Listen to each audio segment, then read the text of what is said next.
All right. Good afternoon, everyone. We've got a civil default calendar that looks like it will be entirely virtual because there's no one here in the courtroom, except for me and Ms. Niles and Deputy Gordon. So I'm just going to start at the top, work our way through it. Hopefully the lawyers we need are here. It looks like we've got one lawyer who has two cases, but position one is Cedar Grove Village Homeowners Association. Who do we have on for Cedar Grove? Mark Moore on behalf of the plaintiff, Your Honor. Oh, you may have three cases then. Look at that. I do. All right, busy day for you. On this one, it looks like you're just seeking damages on behalf of your client, no foreclosure. So we need to establish those, get a proposed order, and we will be off and running. Okay, sounds great. Do you want me to, are you going through the calendar or you want me to just go through this one? No, we're gonna, if folks are here, they're here. If they're not, they're not. So I'm just going through the calendar in order. So I'm ready on position one. Perfect, Your Honor. Thank you. As stated, I represent the Cedar Grove Village Homeowners Association. The defendants are owners of property within the association. By virtue of acceptance of a deed to property within the association, all the owners agree to be bound by the recorded covenants. Covenants set forth the rights and obligations of all owners and the association. One of the obligations of each owner is to pay annual assessments to the association that are assessed by the board of directors. This case was brought because the defendants have failed to pay the past due HOA assessments. The covenants provide that in the event the association has to file a lawsuit to collect the past due assessments, they're entitled to recover their interest, late fees, and attorney's fees and costs. In this particular case, the principal amount owed to the defendant by the defendant is $2,140. There has been no payments in the last 4 years, so the accrued interest is $551.67. That's at 10% on the principal. The association has incurred attorney's fees and litigation costs to bring this suit. Total attorney's fees is $1,895. That includes all work prior to and for the pending litigation. I will state that I am a senior attorney with the law firm of Lizega Johansson. I've been practicing law for 32 years, specializing in HOA collections. I believe that rate is a reasonable charge for the services rendered to the client, and would ask that they be awarded in the judgment against the defendant for a total money judgment of $6,564.67. And I believe there might have been a proposed order attached to our motion for default judgment. So I don't think so, but there may be. But if you would please send a Word version of a proposed order to Ms. Niles. I've got a couple questions. Sure. They're defendants, it's plural. There's an individual and then an LLC. How does that work? It's just this person owns the unit within Cedar Grove through the LLC, or that's his roommate, or what does that mean? No, they're both the defendant and the LLC are co-owners of the same property. So it was deeded to both of the defendants for whatever reason. So the final order would be joint and several against either one, but they're both owners of that one unit, which is located at 5897 Village Loop. Okay, got it. So co-owners. Second, you mentioned that there have been no payments for 4 years. This doesn't bump into any statute of limitations issues, either because the statute of limitations is longer than 4 years, or they continue to live there. So this is a 2024 lawsuit based on their continued occupation, meaning staying there or owning it, I guess, but not paying. Correct. Yeah, we've only sued for the last 4 years of assessments. The statute for the community association is 4 years. So the years that we have sued for are 21, 22, 23, and 24. Okay. And hopefully they'll pay 2025, but if not, then potentially in the future there may be another suit for the post. Right, we'll be back. And how is it that you and your client decide whether to foreclose or not so that you don't rack up a whole nother year of non-payment? Sure. The foreclosure, this particular client is not subject to a statutory regulation, which is for homeowners association, it's the Property Owners Association Act. Hmm. This is just a common law homeowners association, so they're bound by what's in their covenants. There is no statute. Got it. So they don't have foreclosure rights like you would see with a condo or a POA. Yep. So it's just Okay. a money judgment. Great. Well, if you'll get that proposed order to Ms. Niles, then I'll get it out the door. Okay, sounds great. Thank you, Your Honor. All right. Thank you. That gets us to Casa de Cigars versus Turhan Jameson. Ms. Espy? Gabrielle Espy, present for the plaintiff. We move for a default judgment if the defendant is not present at this moment. I don't expect him to be here. He's not online and he's not in court. So I think we just need to spend some time establishing what the damages are, attorney's fees, and take it from there. Sounds good. So I'm going to give the court some background facts on this case so that the court can understand our damages request. And in this matter, at this time, the defendant has failed to timely answer the complaint. I believe the court may have already reviewed what we submitted as a part of our affidavit for a motion for publication. Does the court want me to go through service or anything of that nature, or just damages?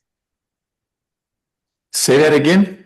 Would the court like me to review our service efforts or just go straight to the damages? Oh, straight to damages. I'm good with service. Okay, thank you, Your Honor. So I'm going to refer to our Exhibit 1, and I can share it on the screen if it'll save the court time. Okay. I'm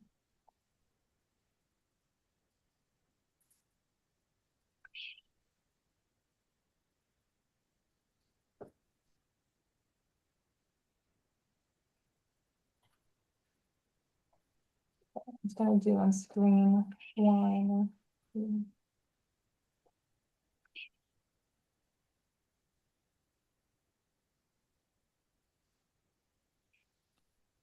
I can also pull it up if that's easier for you. We have a bunch of it. I got exhibits P, Q, R, et cetera. Oh, looks like you got it. Do you see this? Let's see. Oh, sorry, I'm having. Oh, it's so small. Oh, finally it's popped up. Perfect. Okay. Can this court see the image on the screen? Yes, it looks like someone in a candy store stuffing stuff in a backpack. These are cigars, Your Honor. So on June 14th, 2024, as alleged in our complaint, Turhan Jameson did go into the Casa de Cigars and steal the inventory without permission of the owners. You'll see that there is a time lapse. So you can go for picture 1, picture 2. You'll see that there was a large theft of the cigar inventory in that establishment.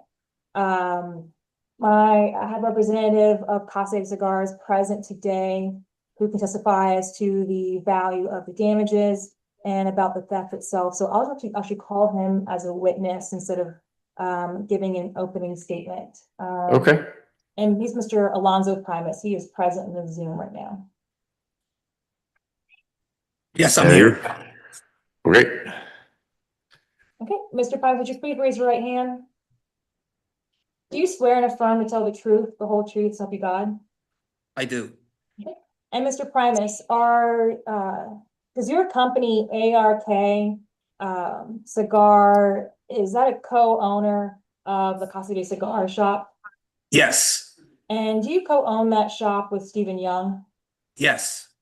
And did Turhan Jameson enter the Casa de Cigars on June 14th, 2024 and steal cigar inventory from the shop? Yes, he did. And on the screen is Exhibit A. Do you see photos of Turhan Jameson stealing inventory from the Casa de Cigars? Yes, I do. And what was the value of the amount of inventory, cigar inventory, that Turhan Jameson stole from Casa de Cigars? Approximately $30,000. And did Mr. Jameson take any cash from the store? Yes, he removed the safe, which contained about $1,500. Okay. A safe like a 2-ton box, or it was pretty small, It's so a he small could. square safe, like a tabletop, just small Okay. tabletop, not heavy. Got it. And as some background, has Mr. Jameson acknowledged that he took the inventory? Yes, he did. And did he take this inventory without Cascade Cigars permission or consent? He did not have permission or consent. And did the store have to close as a result of the theft? Yes, we were closed for approximately 10 days. And during those 10 days, was Cascade Cigars able to generate revenue or income? No, we were not. And did the store have to replenish its stock? Yes, I did. And how much did it cost to replenish the stock for the store? Approximately $18,000. And that's of the stock that you've been able to replenish so far. Is there additional stock you have not replenished yet? Yes, there is. And again, I think you mentioned earlier, is the total amount of the inventory stolen approximately $30,000? Correct. So the 18,000 you spent is to replace a little more than half of that inventory? That's correct. Okay. And let's actually go to Exhibit N. I'll share it on the screen.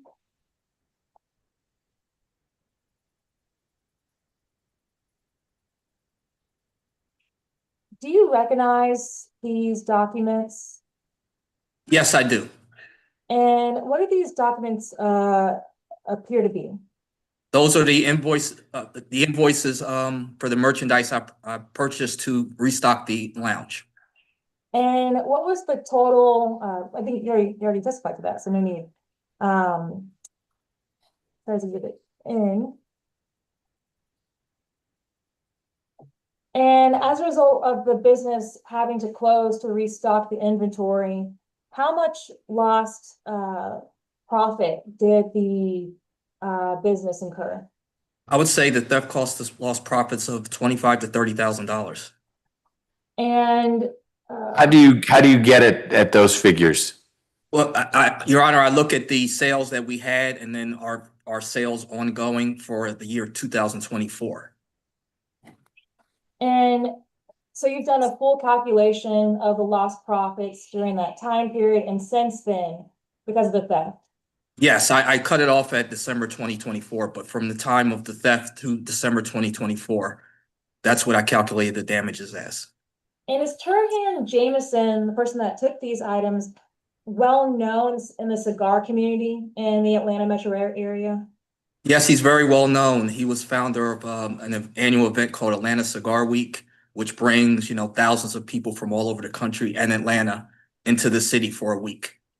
And were his actions against your business, did that affect the business value? Yes, it did dramatically. He did it in public. It was about 8 o'clock on a Friday night. We had customers there. So it was something that was well known throughout the cigar industry. And Meaning what we saw on this video of him taking all these cigars off the shelves, that happened while customers were watching? Yes, I had employee in there, but I advised him not to do anything at the time. Oh, okay. Did anyone call the police? We did call the police and we have a police report. Okay. And he made me aware as it was happening, but I was an hour away, and just to avoid any confrontation, Your Honor, I decided to tell my staff, just, hey, you know what, don't get involved. It's not worth it. He had someone that he was bringing, he was taking the cigars and putting it in their vehicle. So at that point, worrying for their safety, I just said, hey, I don't know what's going on. Just, I'll deal with it. Okay. Has his actions affected the reputation and the value of your business? Yes, it has. How so? He had alleged that, he was owed money and the business was his. And, he continued to offer that with documents and just statements that were false and defamatory. So that definitely impacted our value of our business. And speaking of false documents, I believe you may also be referring to this document listed as Exhibit D. Okay. Actually, Exhibit C.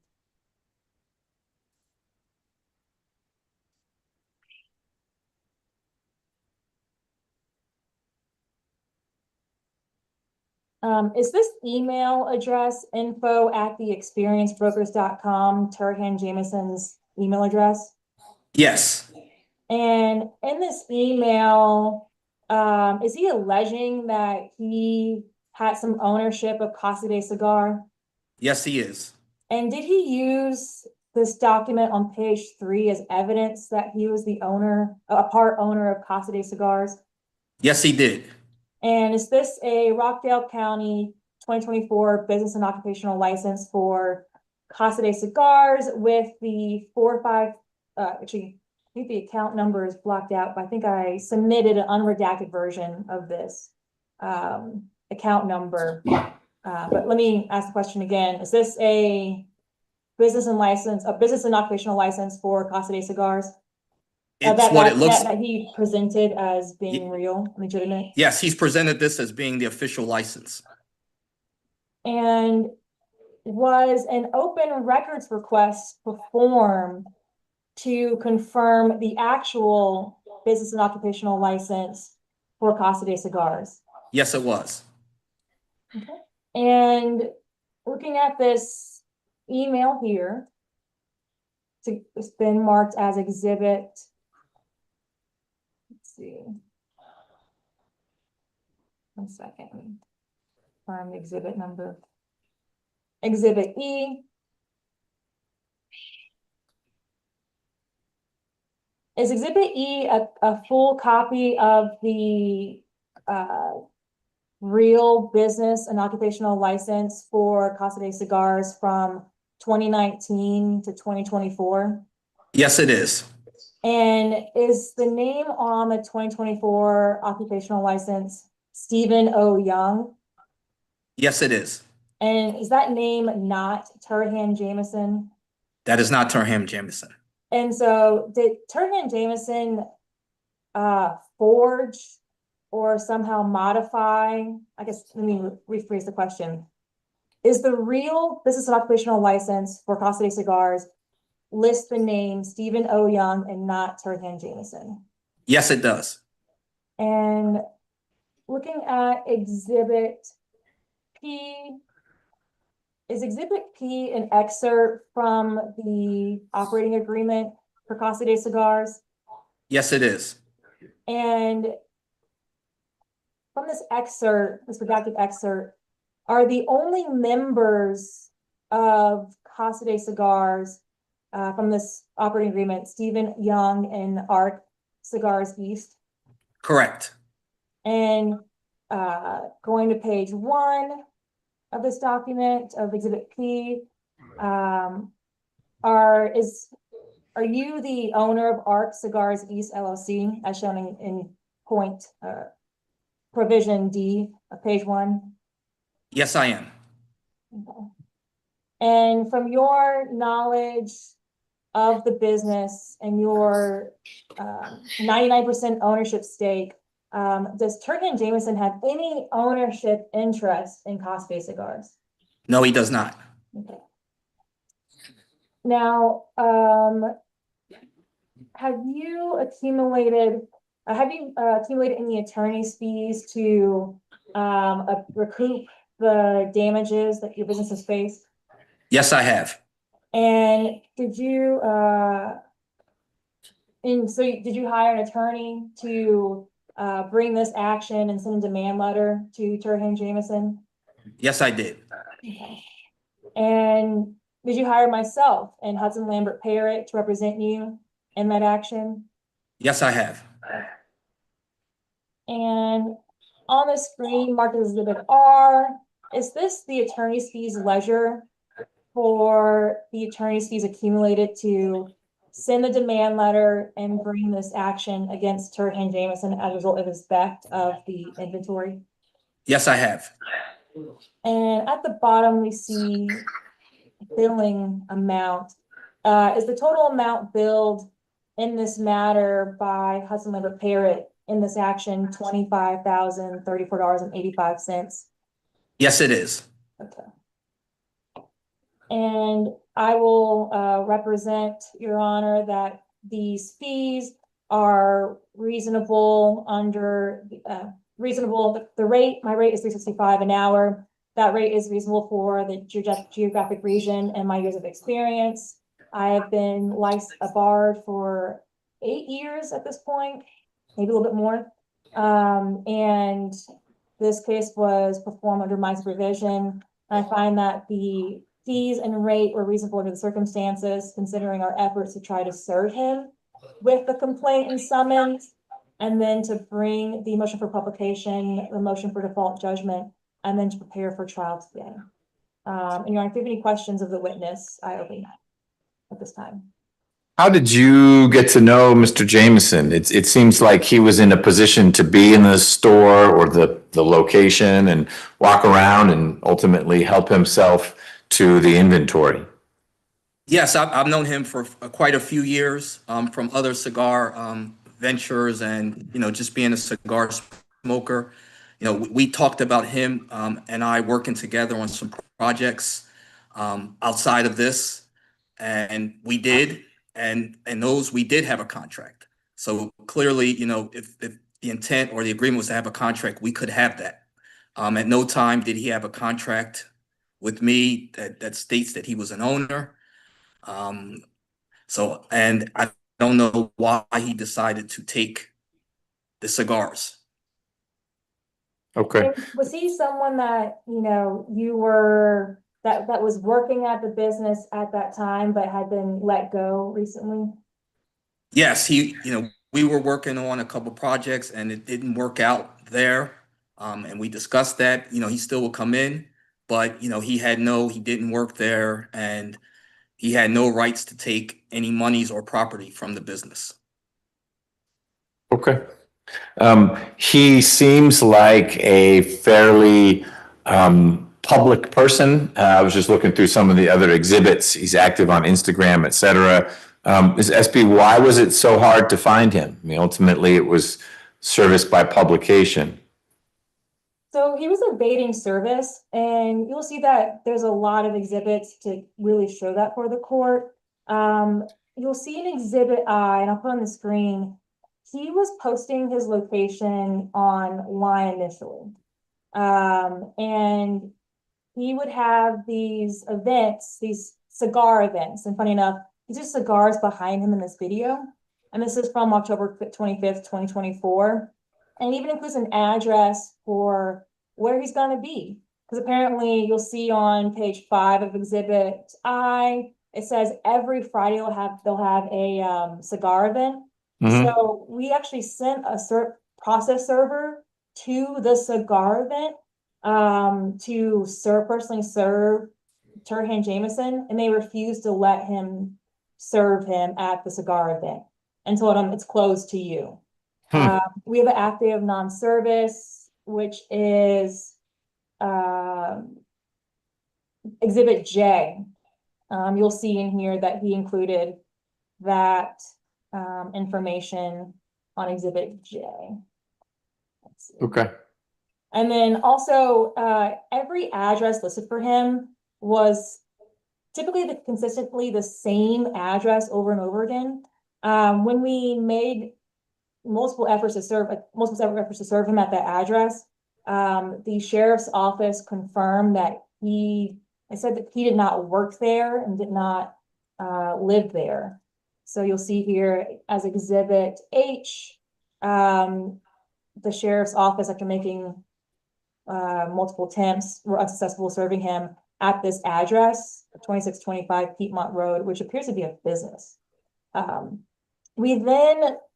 I like to go above and beyond to serve people to really show that they're evading service. So I even emailed him a copy of the complaint, summons, the motion for default judgment, and the brief And I asked him, I told him that we made several attempts to serve him with a complaint and summons. And asked him if he would accept service of the complaint. This is Yeah. April 23rd, 2025. Mhm. And I said, hey, take note that the motion for default judgment has been filed. And here's the acknowledgement of service, saying, hey, please sign for service. He has not responded to this email. When he did respond to prior emails, I've shown as Exhibit D. That's an email he responded to from that same email account. So we tried to serve him at the address he was using prior. No, the sheriff was unsuccessful. Tried to serve him at the cigar place. They refused to let him accept service from a private process server. So then I emailed him a copy of the acknowledgement service and all the doc pleadings, and he still refused to accept service. So we've made a diligent effort. He's aware of the civil action. He's evading service. We find there's sufficient evidence here for monetary damages to be, for jurisdiction and damages to be pursued against him. Okay. Well, you've made a thorough case, and I'm sorry about the disruptions that has caused Casa de Cigars. Is the business still open? Yes, it is. Okay. I kept it open. Yeah. Just the shelves are kind of bare? Yeah, I mean, they're getting better. Okay. Got it. Okay. Well, Ms. Espy, if you will send in a proposed order, is there anything else you want to cover? That's all, Your Honor. Okay. Well, I appreciate both your time. You are both free to go, and I'll look for that proposed order in Word format. Thank you. Thank you, Your Honor. All right. Bye-bye. All right, Mr. Moore, I think you're up again. Peachtree Place Condominium Association versus Carlton Masters. Your Honor, that case actually settled a couple days ago, and he filed a dismissal. Should be on the court docket by now. Great. Email Let me look. clerk as well. So I think we're good on that one.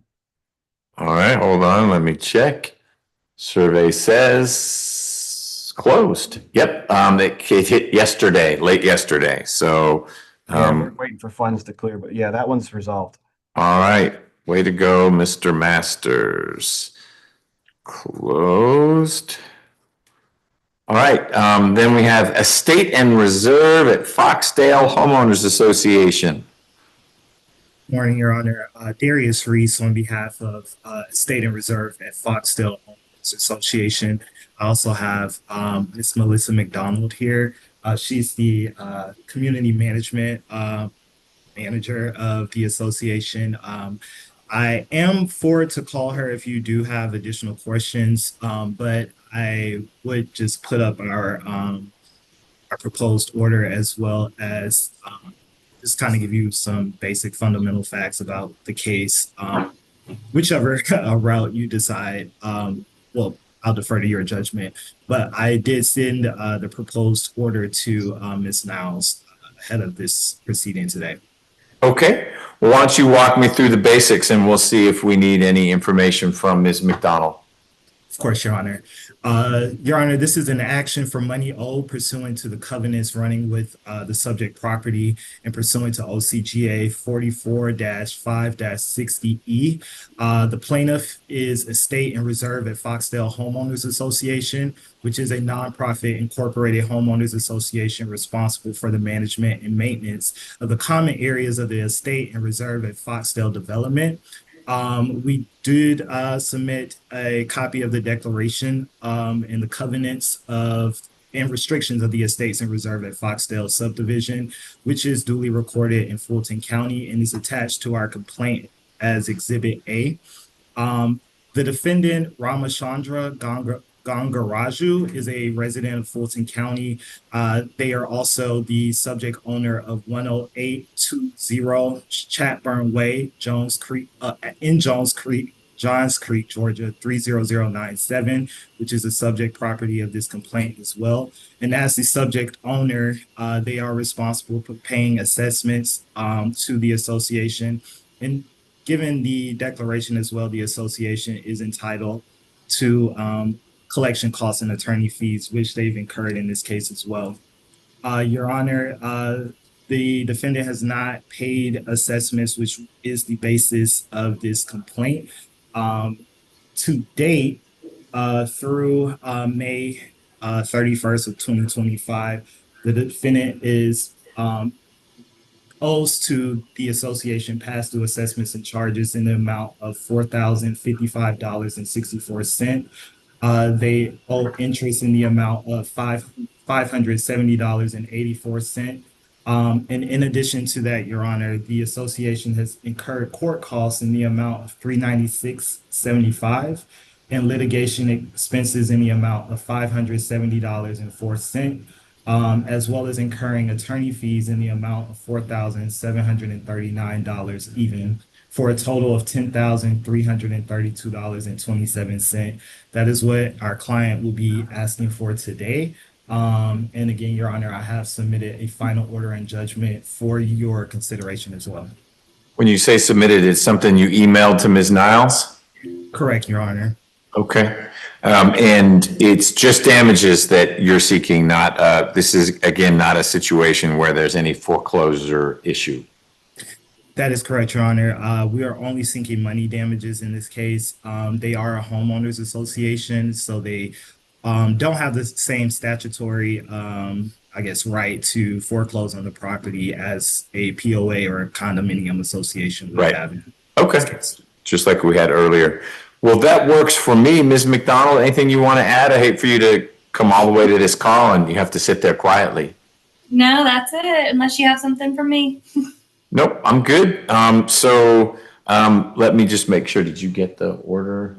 Not yet. All right, Mr. Reese, you should just double check to whom you sent the proposed order. Ms. Niles is saying she doesn't see it in her inbox. Okay, and I just want to confirm that is monica.niles@fultoncountyga.gov. That's the address. All right, I'll forward it again as well. Sounds good. We know how to find you if we don't get it, but you'll know because I'll get that order out today or tomorrow if we get it from you. Perfect. Thank you, Your Honor. All right, thanks. Thank you. All right, thanks, Ms. McDonald. You guys are free to go.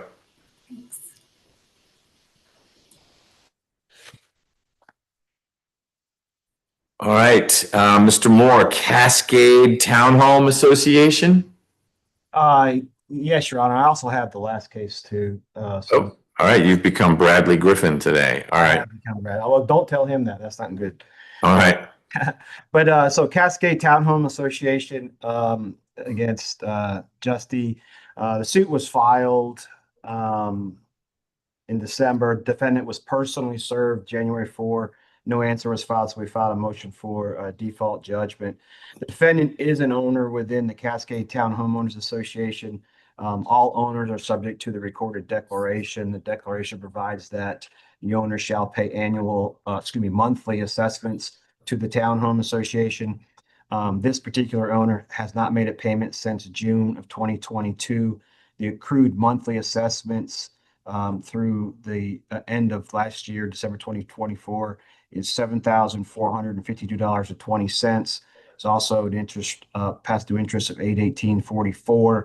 The recorded declaration provides that in the event the association has to file a lawsuit to collect unpaid assessment, it is entitled to recover as reasonable attorney's fees and costs of litigation. The attorney's fees incurred on this case from start through today's date is $2,090. We would ask that those be awarded in favor of the association. This is a common law homeowners association that is not subject to the POA, so there are no foreclosure requests that we're making within this order. We're just asking for the money judgment to be entered in the amounts submitted on our motion for default.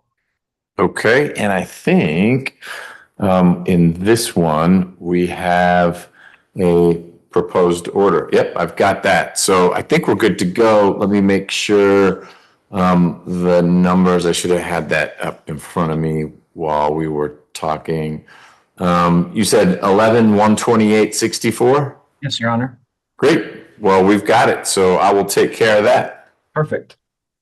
All right. And finally, we've got Bington Trace Homeowners Association versus Ms. Denson and Ms. Warbington. Correct. Your Honor, similar situation. The defendants are co-owners of a piece of property within the homeowners association. As owners of the property, they're obligated to adhere to the declaration. The declaration provides that they will pay the annual assessments to the association. The owners have failed to pay, necessitating the lawsuit to collect unpaid assessments, which totaled $4,996.42.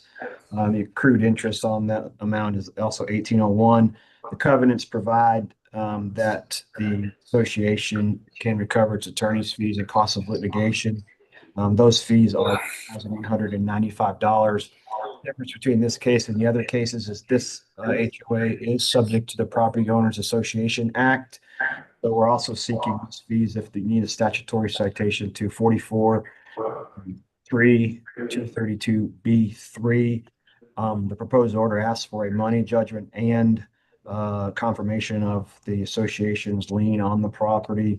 I will note that the notification was sent to the defendants. It is attached to the complaint prior to the filing of the complaint, giving notice of the association's right to foreclose the lien if it's necessary.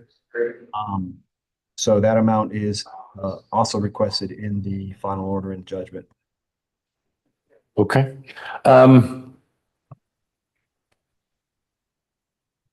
The proposed final order mentions that Ms. Denson was personally served and Ms. Warbington was notoriously served. Does that mean that by serving Ms. Denson, that's how you serve Warbington? Yes, my understanding is that through the process servers, they both reside at the address. So Ms. Denson was personally served by the process server, and by the process server confirmed that Ms. Warbington also resides at that address. So they served notoriously through a co-defendant, Yeah, co-resident at that address at the same time. okay. So a responsible adult in the household accepted or received on behalf of Ms. Warbington. Correct. She identified her as a Black female, 40 in her 40s. So yes, responsible. Okay. Yep. All right. Well, I've got the proposed order in front of me, so I think we're good to go on that one as well. Okay. And somehow the way this homeowners association is put together, it's not common law. There are foreclosure powers for the HOA.